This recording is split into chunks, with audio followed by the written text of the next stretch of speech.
కొడిమ్యాలలో ఘనంగా ఉత్తమ ఉపాధ్యాయ అవార్డుల ప్రదానోత్సవం. జగిత్యాల జిల్లా కొడిమ్యాల మండల కేంద్రంలోని మండల పరిషత్ కార్యాలయంలో ఉత్తమ ఉపాధ్యాయుల అవార్డుల ప్రదానోత్సవం వైభవంగా జరిగింది. ఈ కార్యక్రమంలో భాగంగా ముందుగా ప్రముఖ విద్యావేత్త, మాజీ రాష్ట్రపతి సర్వేపల్లి రాధాకృష్ణ చిత్రపటానికి పూలమాలలు వేసి జ్యోతి వెలిగించారు. ఈ సందర్భంగా అతిథులు మాట్లాడుతూ ఉపాధ్యాయులు సమాజాన్ని నిర్మించేవారని, దేశ భవిష్యత్తు తరగతి గది నుంచే మొదలవుతుందని అన్నారు. అనంతరం మండల స్థాయి ఉత్తమ ఉపాధ్యాయులను ఘనంగా సత్కరించారు. వారికి సాలువా, మెమెంటో, ప్రశంసా పత్రాలను అందజేశారు.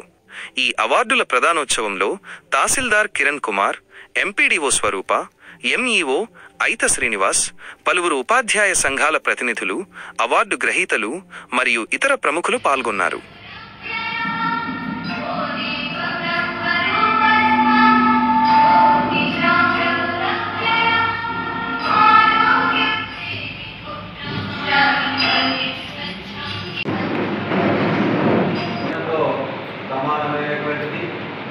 బడి అనేటువంటి నాలుమడిలో విద్య అనే విత్తనం వేసి, అక్షరం అనే నీరు పోసి, చెడు అనే కలుపుకి అందించేవారే ఉపాధ్యాయులు.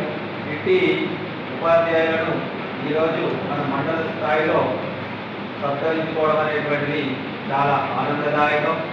ఈ కార్యక్రమంలో అందరూ నూతన ఉత్తేజంతో పాల్గొని ఈ కార్యక్రమాన్ని విధించాల్సిందిగా అందరినీ, అధికారులను, మరి వచ్చినటువంటి ప్రతి ఒక్కరిని కూడా ఆహ్వానిస్తూ, మొదటగా ఒక మన జీ స్వప్న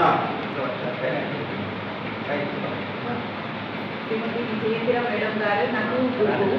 మేడం నాకు నేను గోదావరిని కలిసి స్కూల్లో చదువుకున్నప్పుడు 8th, 9th, 10th నాకు మ్యాథ్స్ టీచ్ చేయడం జరిగింది. మేడం అంటే నాకు చాలా ఇష్టము. మేడం అంటే నాకు ఇన్స్పిరేషన్ అనమాట. మేడం ఈరోజు మార్నింగ్ కాల్ చేశారు, వస్తానని అన్నారు. చాలా సంతోషపడ్డారు. అవార్డు తీసుకుంటున్నందుకు. మేడం కంపల్సరీ నా కోసం వస్తానని అన్నారు, కానీ హెల్త్ ప్రాబ్లం వల్ల మేడం రాలేకపోయాను. మేడం చేస్తున్నాను. గురువులు విద్యార్థులు నేర్పడం వల్లనే ఈ స్థాయిలో మనం ఉండడం జరిగింది.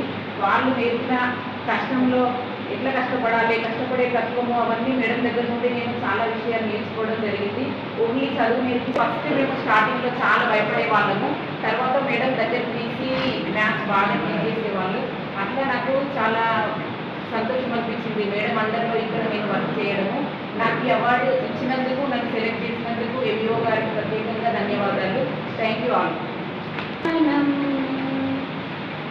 చదువే ధైర్యం, చదువే లక్ష్యమే, బ్రతుకులు తీర్చిదిద్దుకుందాం. చదువులమ్మ ఒడిలో మన భవిత మార్చుకుందాలలోనే బ్రతుకులు తీర్చిదిద్దుకుందాం. చదువులమ్మ ఒడిలో మన భవిత మార్చుకుందాం. మనం ప్రతి ఏడు జరుపుకునేటువంటి సంబరాలు మామూలుగా అయితే నేను గమనించినటువంటి దాంట్లో మండల స్థాయిలో ఎక్కువ అధికారికంగా అనేది జరగడం అనేది జరగలేదు.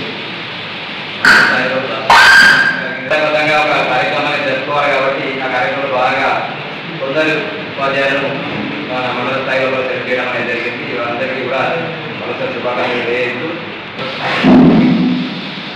మండల స్థాయిలో నిర్వహిస్తున్నటువంటి ఉపాధ్యాయ ఉత్తమ ఉపాధ్యాయ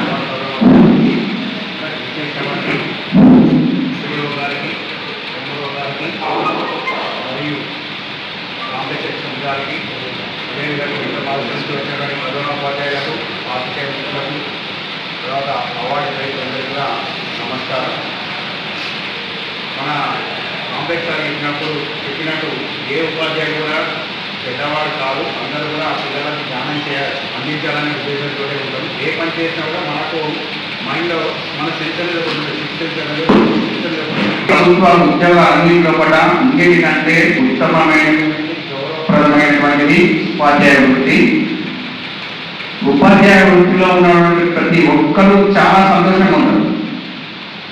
ఎందుకంటే మనము పిల్లలతోటి ఉంటాం కాబట్టి పిల్లల యొక్క సహజత్వం అంటే వాళ్ళ యొక్క బోధాతనం కావచ్చు, వాళ్ళ యొక్క అమాయకత్వం కావచ్చు, వాళ్ళ మాటలు కావచ్చు, అలాగే అన్నీ కూడా మనం స్కూల్లో గడిపితే మనం ఇంటికన్నా ఎంత టెన్షన్ ఉన్నా కూడా వచ్చిన తర్వాత స్కూల్కి వచ్చిన తర్వాత ఆ టెన్షన్స్ అని మర్చిపోతాం.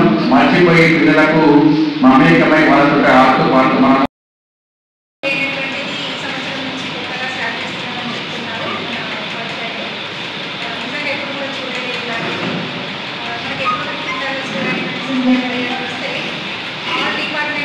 మనకి అవార్డ్స్ మనకి జరుగుతుంది. ఎస్పెషల్గా ఉపాధ్యాయుల దినోత్సవాన్ని పురస్కరించుకొని మీకు ఎక్స్క్లూజివ్గా మీకు మాత్రమే కోలేక్సల్ అవార్డ్స్ అన్ని కేవలం మీకే ఇవ్వడం నిజంగా చాలా ప్రత్యేకంగా అభినందించదగినటువంటి విషయము. ఎక్కువ మంది టీచర్స్కి మోటివేట్ చేస్తూ ఎక్కువ మందిని అభినందించడం అనేటువంటిది చాలా మంచి పరిణామం. అక్కడ నాకు ఒక స్టూడెంట్ ఉండేవాడు, వాడికి నేనంటే ఎంత పిచ్చి అంటే స్వరూపమైన క్లాస్ వినకుండా వాడు ఉండేటంతే అంత పిచ్చి. నేనంటే స్వరూపమైన క్లాస్ వింటేనే ఆనందింటారు. ఏదైనా ఫంక్షన్కి వెళ్ళాలంటే కూడా ఆ స్కూల్ హెచ్ఎం కూడా ఒక గవర్నమెంట్ టీచర్, సారగంలో చేస్తారు ఆ టీచర్. వాళ్ళ అబ్బాయి ఒకసారి అయితే పెళ్లి ఫంక్షన్ ఉంది అని చెప్పేసి రమ్మంటే నేను రాను, స్వరూపమైన క్లాస్ మిస్ అవుతుంది అంటే ఇలాంటివి నేను గుర్తు చేసుకున్నప్పుడు అనిపిస్తుంటుంది. I am the best teacher, నాకైతే అనిపిస్తుంది ఐ ఆమ్ ద బెస్ట్. ఎందుకంటే ఈ విధంగా చెప్తేనే నేను వింటాను.